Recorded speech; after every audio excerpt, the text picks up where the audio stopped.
અમરેલીના લીલિયાના સામૂહિક આરોગ્ય કેન્દ્ર બન્યું છે ડોક્ટર વિહોણું। છેલ્લા 3 મહિનાથી લીલિયા સામૂહિક કેન્દ્રમાં એક પણ મેડિકલ ઓફિસર કે ડોક્ટર નથી।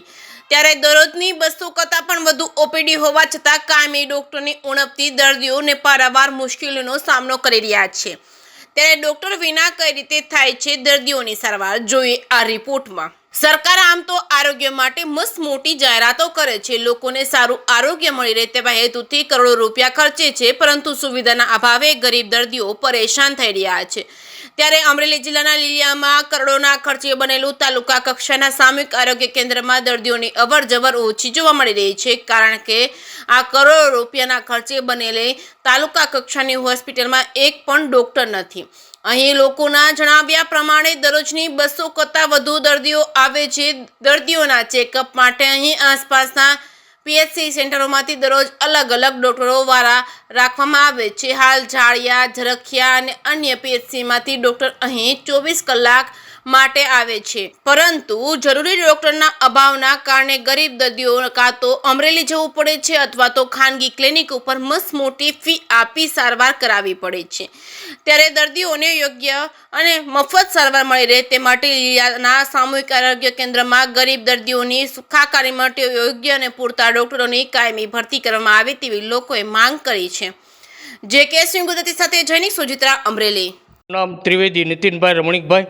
હું કોંગ્રેસના આગેવાન તરીકે અહીં વર્ષોથી કામગીરી કરી રહ્યો છું અને આ હોસ્પિટલ કોંગ્રેસ સરકાર વખતે બનાવવામાં આવેલ ત્યારે સ્વયંસેવક તરીકે પણ મેં કામગીરી કરેલ અને કરોડો રૂપિયાનું રોકાણ કરીને સરકારે હોસ્પિટલ બનાવેલી, પણ હાલના સંજોગોમાં 3 મહિનાથી અહીંયા કોઈ ડૉક્ટર નથી અધિક્ષક કે નથી મેડિકલ ઓફિસર કોઈ જાતના।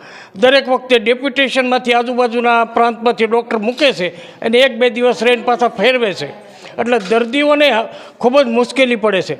આ તાલુકા કક્ષાની હોસ્પિટલ હોય, દરરોજ 200થી 250 દર્દીઓ અહીંયા હોસ્પિટલે આવે છે અને ખૂબ જ મુશ્કેલી પડે છે।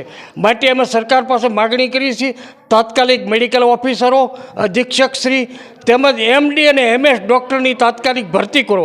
મોટી મોટી વાતો કરીએથી કાંઈ થતું નથી, આરોગ્ય ક્ષેત્રે ખરેખર કામ કરવાની જરૂર છે। તો અમારી અપીલ છે આપના માધ્યમ દ્વારા કે તાત્કાલિક આ ડૉક્ટરોની ભરતી કરો, અન્યથા અમારે આંદોલન કરવાની ફરજ પડશે, જેની ગંભીર સરકારે નોંધ લેવા વિનંતી।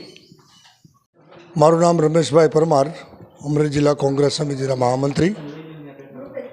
છેલ્લા 3 માસથી આ હોસ્પિટલની મુલાકાત આવતા અમને જણાયું અને લોકોની મુશ્કેલીઓ સાંભળી અમે કે છેલ્લા 3 માસથી અહીંયા અધિક્ષકની જગ્યા ખાલી છે, તેમજ 2 મેડિકલ ઓફિસરોની જગ્યા ખાલી છે। સામાન્ય બાજુ પીએચસીઓમાંથી ડેપ્યુટેશન ઉપર 2-3 દિવસના વારા કરી અને મૂકવામાં આવે છે, તો અહીંયા કાયમી ડૉક્ટરોની નિમણૂક કરવામાં આવે।